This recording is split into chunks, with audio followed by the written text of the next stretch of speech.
It's all over for landlords. This is the video that's just popped up on my feed. A great video, by the way, but it's covering the new legislation come in by Labour about the Renters Reform Bill. They've just changed the name to it, really. So one of the big promises of Labour when they come in and took over from Conservatives was on this Renters' Right Bill. I can't remember if that's the right way around, but one called it Renters' Right Bill, one's called it the Renters' Reform Bill.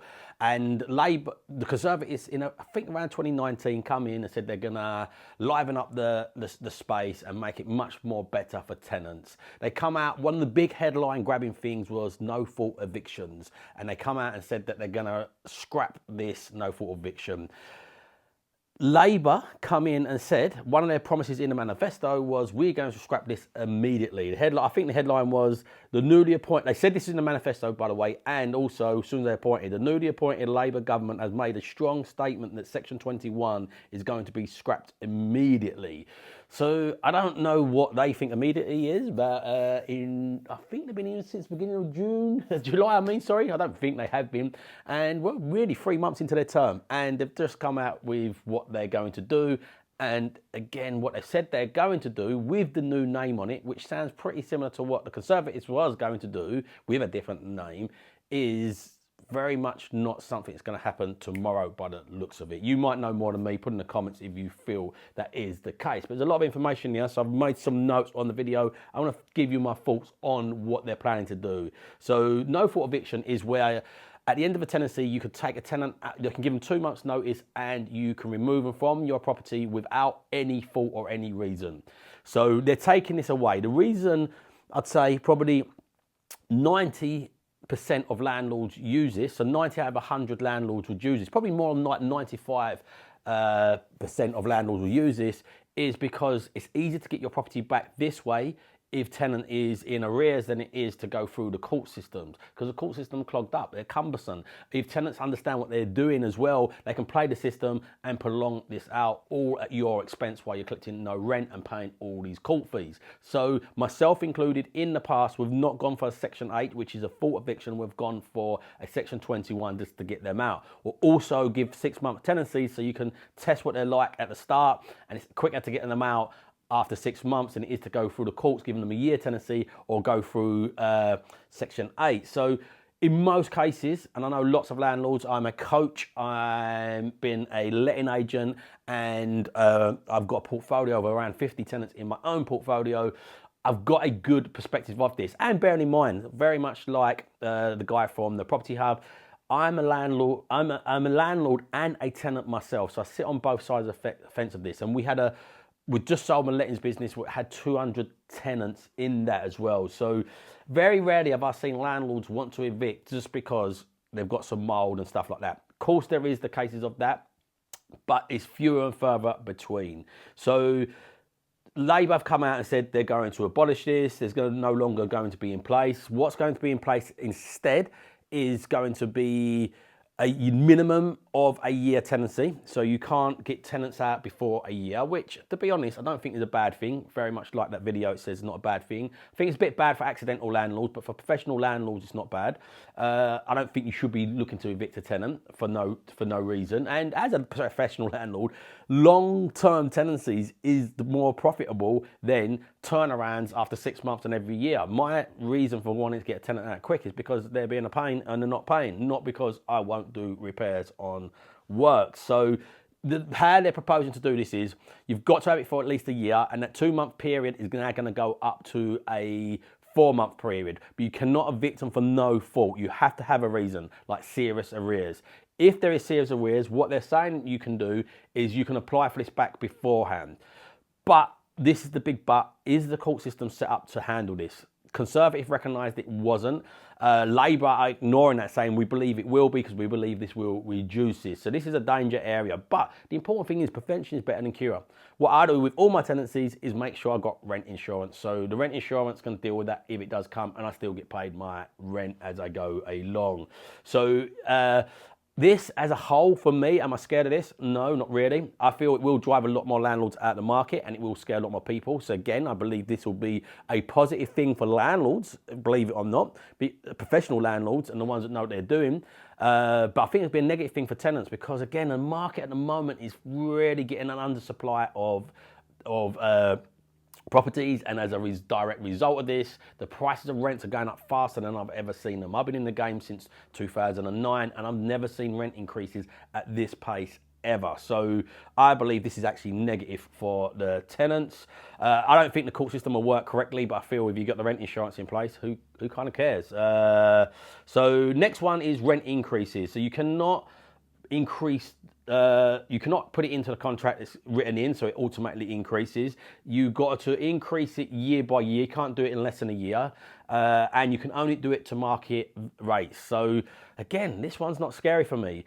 I've never ever seen, as I said, all the tenants we've had, been in the game since 2009, hundreds of tenants, probably thousands of tenants over the time. I've never once, for myself, for my landlords, for my investors, I've been a deal source as well to add to this. For my landlords, have I ever once increased the tenancy like rents before a year anyway? If anything, it is just after a year, and never ever try to increase it beyond what the market rate is anyway. Tenants will just move out. Nobody will pay beyond that. So I've never seen anybody do this, and I've never seen anybody try to do this either. So yeah, I'm not really scared of this one. So bidding wars.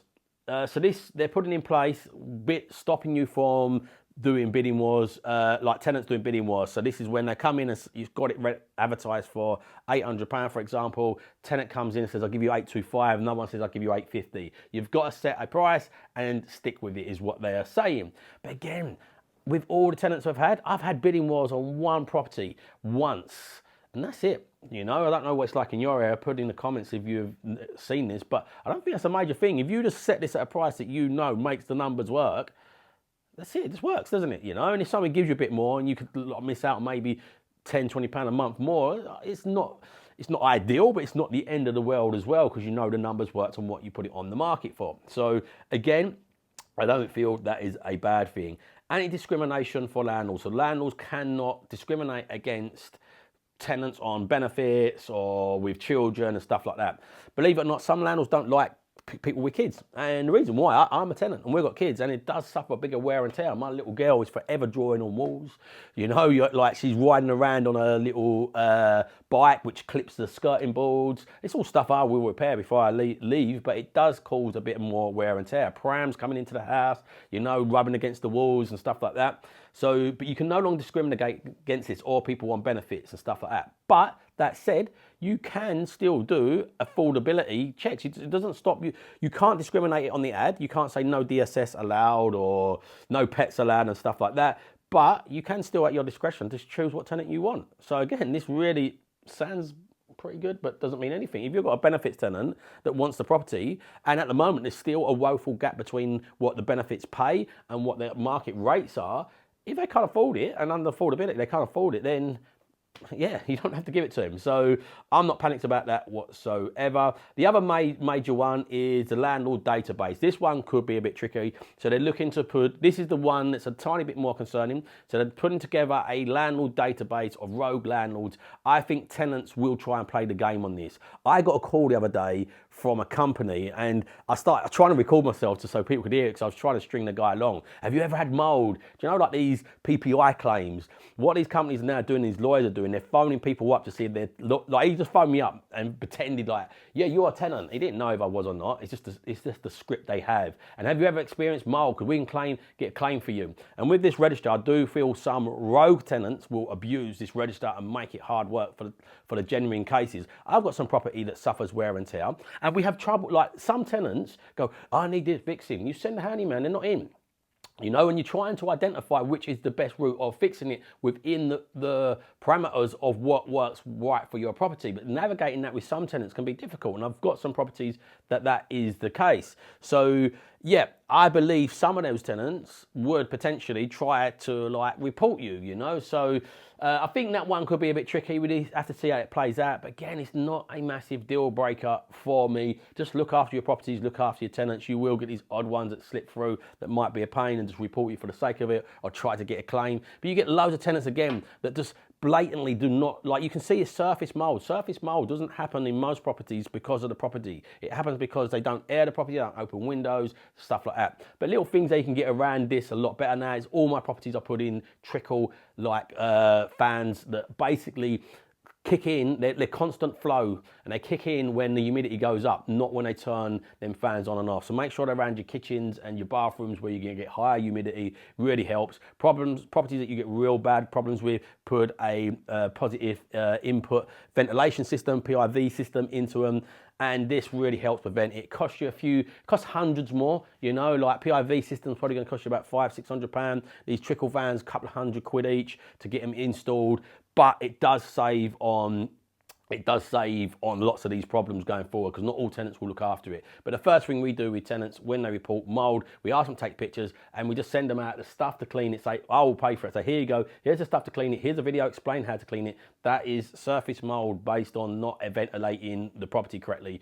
Go for this video, explain you how to prevent it going forward. Spray this spray on there for us, please. It's in the contract that you have to keep the property in good condition as well as we have to keep on top of maintenance. This is not maintenance, this is like a wear and tear due to how you're doing it, and you provide it correctly, given the information. Most tenants are okay with that. You get the odd ones that are not. So look, these are the big headline things. There's lots more that's coming through this. Again, their immediate thing doesn't look like it's going to be anywhere close to being immediate, but it is something they're pushing forward towards. It's been going on, I think 2019 when Theresa May was in power, was first got introduced.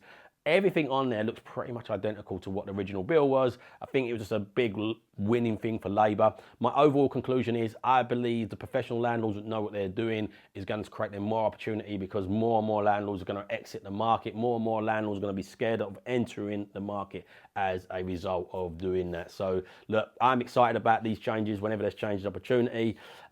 Make sure you watch this video here. What the algorithms are suggesting you will watch because it's suggesting it for you, and Google knows best, knows what you like. And remember that if you're still here, hit the subscribe button, hit the like button, really helps this page. My wife's living my terms. My mission is to help as many people live on their terms using property and education as a vehicle to do that. So please share this out if you found it useful. And hit in the comments, what do you think this is going to look like for landlords?